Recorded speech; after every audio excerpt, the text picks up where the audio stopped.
আপনি কি জানেন বাংলাদেশে ইন্টারনেটের ভবিষ্যৎ বদলে দিতে পারে ইলন মাস্কের স্টারলিংক? কিন্তু প্রশ্ন হচ্ছে, এটি কি আমাদের দেশের জন্য লাভজনক হবে নাকি ক্ষতির কারণ হবে? আসুন এই ভিডিওতে আমরা বিশ্লেষণ করি স্টারলিংক ইন্টারনেটের আসল প্রভাব।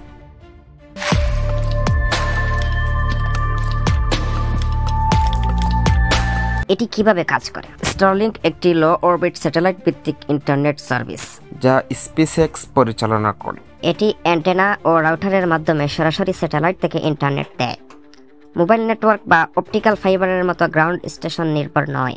এটি ইতিমধ্যেই যুক্তরাষ্ট্র, ইউরোপ, ভারত সহ বিভিন্ন দেশে সেবা দিচ্ছে।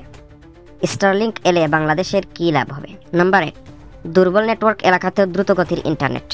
দেশের প্রত্যন্ত অঞ্চলে যেখানে ফাইবার বা মোবাইল নেটওয়ার্ক পৌঁছায় না, স্টারলিংক সংযোগ দিতে পারবে। নাম্বার 2, উচ্চ গতির ইন্টারনেট ও কম ল্যাটেন্সি। এটার গড় স্পিড 100 Mbps থেকে 200 Mbps হতে পারে, যা ব্রডব্যান্ডের তুলনায় অনেক দ্রুত। গেমিং, ভিডিও স্ট্রিমিং ও ফ্রিল্যান্সিংয়ের জন্য উপযুক্ত হতে পারে। নাম্বার 3, দুর্যোগকালীন ইন্টারনেট সাপোর্ট। বন্যা বা ঘূর্ণিঝড়ের সময় স্টারলিংক ব্যবহার করা যাবে, কারণ এটি ভূভিত্তিক টাওয়ারের উপর নির্ভরশীল নয়। নাম্বার 4, আইটি ও ফ্রিল্যান্সিং খাতে প্রসার। Online job, freelancing, remote work সহজ হবে, কারণ উচ্চ গতির ও নিরবিচ্ছিন্ন সংযোগ পাওয়া যাবে। বাংলাদেশের জন্য স্টারলিংকের চ্যালেঞ্জ ও ক্ষতি। স্টারলিংকের দাম বেশি। হার্ডওয়্যার কিনতেই $599 লাগতে পারে, যা বাংলাদেশে অনেকের নাগালের বাইরে। লোকাল টেলিকম কোম্পানির ক্ষতি। গ্রামীণ ফোন, রবি, বিডিকম, সামিট কমিউনিকেশনের মতো কোম্পানিগুলো গ্রাহক হারাতে পারে। কর্মসংস্থানে নেতিবাচক প্রভাব পড়তে পারে। সরকারের জন্য নিয়ন্ত্রণ চ্যালেঞ্জ।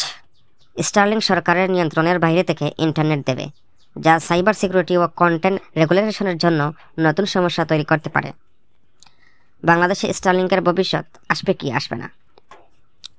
বিটিআরসি, বাংলাদেশ টেলিযোগাযোগ নিয়ন্ত্রণ সংস্থা, স্টারলিংকের বিষয়ে এখনও কোনো অনুমোদন দেয়নি। যদি মূল্য কমানো ও সরকারি নীতিমালার সাথে সমন্বয় করা যায়, তাহলে স্টারলিংক বাংলাদেশে কার্যকর হতে পারে। অনেক দেশ স্টারলিংক নিষিদ্ধ করেছে, তার মধ্যে রয়েছে চীন, ইরান, রাশিয়া। তাই বাংলাদেশে কি করবে সেটা সময়ই বলে দেবে। স্টারলিংক বাংলাদেশে এলে আপনি কি ব্যবহার করবেন? আপনার মতামত নিচে কমেন্টে জানান। যদি ভিডিওটি ভালো লাগে থাকে তাহলে লাইক দিন, শেয়ার করুন, আর নতুন নতুন আপডেট পেতে আমাদের চ্যানেল সাবস্ক্রাইব করুন। ধন্যবাদ।